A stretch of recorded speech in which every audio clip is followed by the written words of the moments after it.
தாயான பின் வந்த கருணை. என்ன பானு சொல்ற? உன்னால சென்னை வர முடியாதா? அசோக் கோபம் பாதி வேதனை பாதியாக கேட்டான். நகைப்பூச்சி போட்டு கொண்டிருந்த பானு நிதானமாக சொன்னாள். ஆமா, உங்க அம்மாவுக்கு சேவை செய்ய நான் வேலையெல்லாம் மாத்திக்க முடியாது. கோபத்தை அடக்கி கொண்டு அசோக் சொன்னான். சேர்ந்திருந்தா சேவையா? இதோ பாருங்க அசோக், வீணான ஆர்குமெண்ட்லாம் வேண்டாம். என்னால என் வேலைக்கு சென்னைக்கு மாத்த முடியாது. கல்யாணத்துக்கு முன்னாடியே மாத்திக்கலான்னு சொன்னியே. நீங்க கூட தான் எத்தனையோ சொன்னீங்க. அத்தனையும் நடந்துச்சா என்ன? பானு, இத பாருங்க, இப்பதான் ஹனிமூன் முடிஞ்சு ஊர் திரும்புறோம். நீங்க வேணா உங்க வேலையை மாத்திட்டு சென்னை போங்க. நான் இங்கேயே பெங்களூர்ல தான் இருப்பேன். அசோக் பேசவில்லை.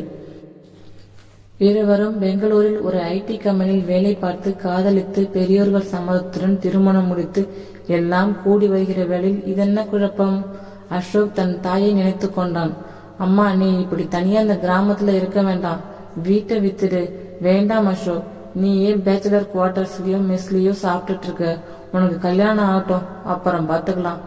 எனக்கு சென்னையில ப்ரமோஷன் வேலை உறுதியாயிடுச்சு. சரி, நீ முதல்ல சென்னை வா, அப்புறம் பார்க்கலாம். சென்னை தாண்டி வேளச்சேரி பக்கத்தில் ஓர் இரண்டன் கேட்டா ஊர் அது. அங்கே அவர்களின் பூர்வீக வீடு ஒன்று இருக்கிறது. அம்மா அங்குதான் இருக்கிறாள். இப்போதுதான் டெவலப்பர்களின் கண்களில் இந்த இடம் தென்பட்டிருக்கிறது. கொஞ்சம் கொஞ்சமாக பிளாட் கட்ட ஆரம்பித்திருக்கிறார்கள். அந்த இடத்தில் குப்பைகளை எரித்து கொண்டிருப்பதால் ஒரே புகைமயம். ஆஸ்துமா வியாதிக்காரர்களுக்கு அது ஒத்து வராது. ஆனாலும் மனிதர்கள் வாழ்ந்து கொண்டுதான் இருந்தார்கள். திருமணத்திற்கு பின் நிலைமை மாறி அம்மா தன்னுடன் வர சம்மதிப்பாள் என்ற எண்ணத்தில் புதிதாக வளர்ந்து வரும் சோழிங்கநல்லூரில் ஒரு பிளாட்டை புக் செய்திருக்கிறான் இவன். திருமணம் ஆகிவிட்டது.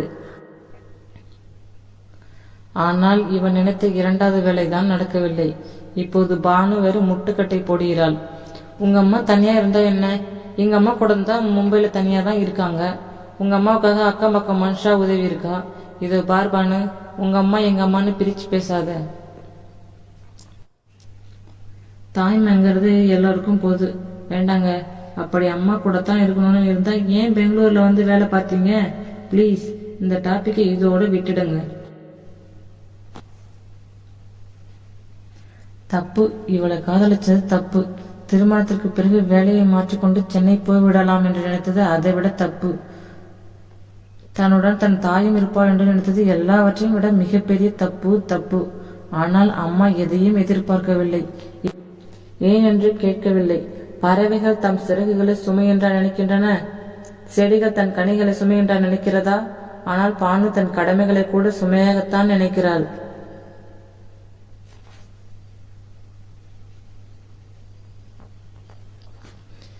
பெங்களூரின் ராஜராஜேஸ்வரி கோயிலில் திருமணம் முடிந்து ஏதோ ஒரு ஹோட்டலில் ரிசப்ஷனும் முடிந்த பிறகு மண்டபத்தில் அவர்களை வாழ்த்தியதுடன் அந்த தாய் தன் கடமையை முடித்து தன் கூட்டுக்குள் சென்று விட்டாள்.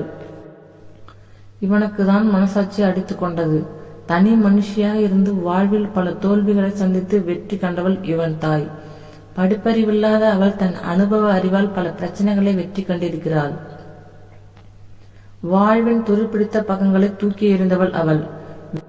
வேரும் நீரும் செடி வளர போதுமானவை என்று உணர்ந்து அன்பு நீரையும் மன உறுதி என்கிற ஆணைவரையும் நம்பி மரமாக வளர்ந்தவள். வாழ்வின் முயற்சியின் பக்கங்களை புரட்டியவள். பையன் பிறந்த பிறகும் கூட போஸ்டலில் கல்வி பயின்று பட்டம் பெற்றவள். சின்ன சின்ன வாக்கியங்களை சிறு சிறு புத்தகங்களாக போட்டவள். அந்த அனுபவ வாக்கியங்கள் அனைவருக்கும் பிடித்திருந்ததில் அதிசயம் இல்லை. சமையல் கலையை மட்டுமே நம்பி புத்தகம் வெளியிட்ட மீனாட்சி அம்மா மீனாட்சி இல்லத்தை உருவாக்கினார் என்றால் இவளால் தன் இல்லத்தை அன்பு மகனை உருவாக்க முடியாதா என்ன? முயற்சி என்பது விதை, முளைத்தால் மரம், இல்லை என்றால் உரம்.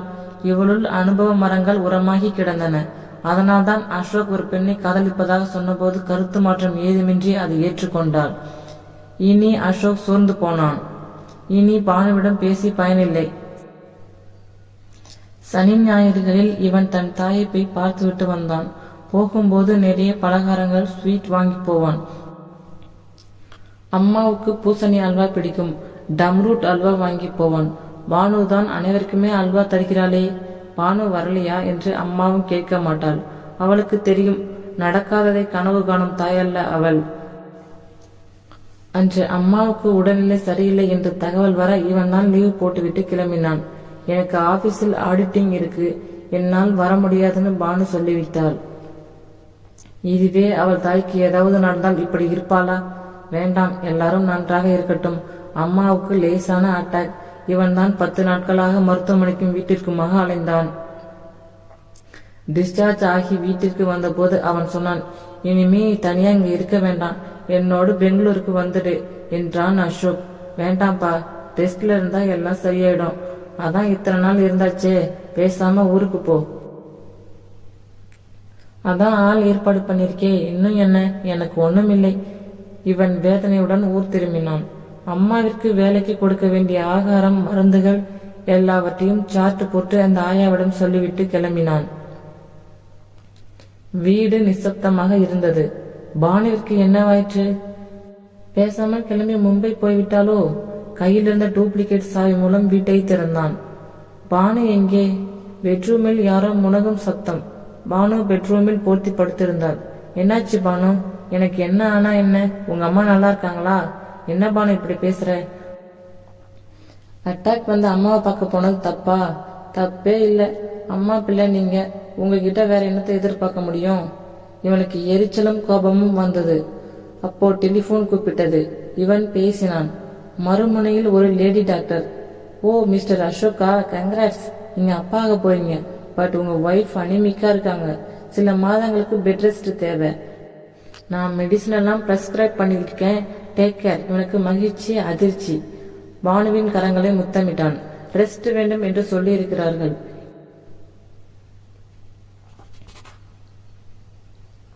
பானு சொல்றதை கேளு, பேசாம இந்த வேலையை விட்டுட்டு. அவன் முடிப்பதற்குள் பானு மறுத்தாள். முடியாது, இந்த வேலையை விட முடியாது. நல்ல சம்பளம், இந்த வேலை கிடைக்காது.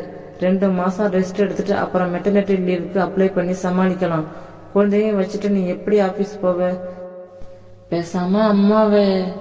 இதுதான் சாக்குன்னு உங்க அம்மாவா? அவசரப்படாத பானு, நான் என் அம்மாவை சொல்லல, உங்க அம்மாவை வர சொல்லு. பானு தயங்கியபடி சொன்னாள். என் அம்மா கிட்ட பேசி பார்த்துட்டேன்.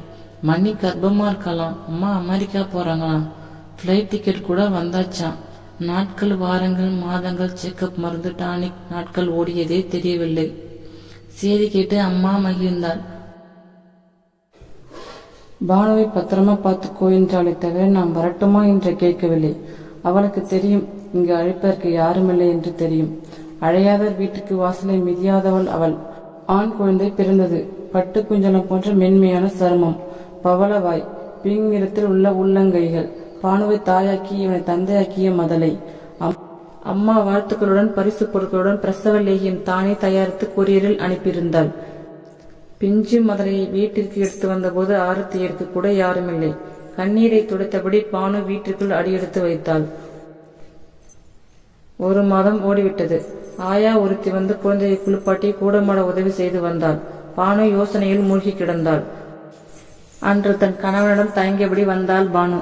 குழந்தையுடன் கொஞ்சிக் கொண்டிருந்த அசோக் அவளை பார்த்தான். நாளிலிருந்து நான் வேலைக்கு போகணும். தெரியும். அதில்ல குழந்தை, அதான் வீட்டோட ஆயா இருக்காளே, அவ பார்த்துப்பா. அது இல்ல, ஆயாவோட பராமரிப்புல குழந்தைய விட நான் தயாரா இல்லை. என்ன செய்யலாம்? ஏன் நீங்க சொல்ல மாட்டீங்களா? உங்க அம்மாவை இதோ பார். எங்க அம்மாவெல்லாம் இருக்காத. அவங்க இப்பதான் அட்டாக் வந்து குணமாயிட்டு வர்றாங்க. அவங்களால எல்லாம் இங்க வர முடியாது. அவங்க ஏன் இங்க வரணும்? நாம அங்கேயே போகலாம். நம்ம 2 பேரும் வேலையை மாத்திட்டு சென்னைக்கே போயிடலாம். இவன் திகைப்புடன் அவளை பார்த்தான். ஆமாங்க, குழந்தைய ஆயாவோட பராமரிப்புல நான் விட தயாரா இல்லை. அம்மா பார்த்துக்கிட்டா போதும். பாக்கி வேலையெல்லாம் அதுக்காக நம்ம சென்னை போகணுமா? குழந்தை அம்மா கிட்டே இருக்கட்டும். நம்ம சனி ஞாயிறு போய் பார்த்தா போதாதா? என்னங்க சொல்றீங்க? பெத்த குழந்தைய 1 வாரம் பார்க்காம சனி ஞாயிறு மட்டும் பார்க்க முடியுமா? இது என்ன ஆபீஸ் டூர் போற விஷயமா? காலத்தோட கட்டாயம் நான் வேலைக்கு போறேன். ஆனா நான் ஒரு தாய், அதை மறந்துடாதீங்க. என் மகனை பார்க்காம என்னால இருக்க முடியாது. குழந்தை தூங்கிவிட்டது. அதை படுக்கையில் கிடத்து அசோக் தன் மனைவியின் அருகில் வந்தான். பானு, இந்த குழந்தைக்கும் உனக்கும் உறவு ஏற்பட்டு ஒரு சில மாதங்களே ஆச்சு. இதையே உன்னால தற்காலிகமா கூட பிரிய முடியலன்னா என் தாயை நினைச்சு பாரு. 25 வருஷமா என்னை வளர்த்து ஆளாக்கியவள்.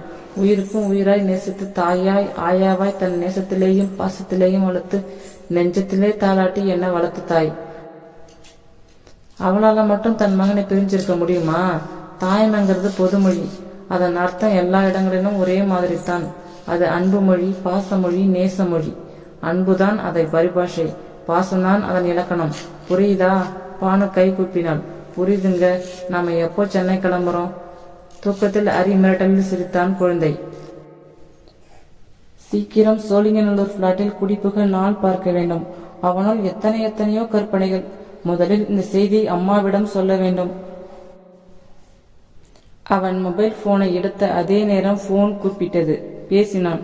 பானு, நம்ம இப்பவே சென்னை கிளம்புறோம். ரொம்ப சந்தோஷங்க. என் அம்மா இறந்துட்டாங்களாம்.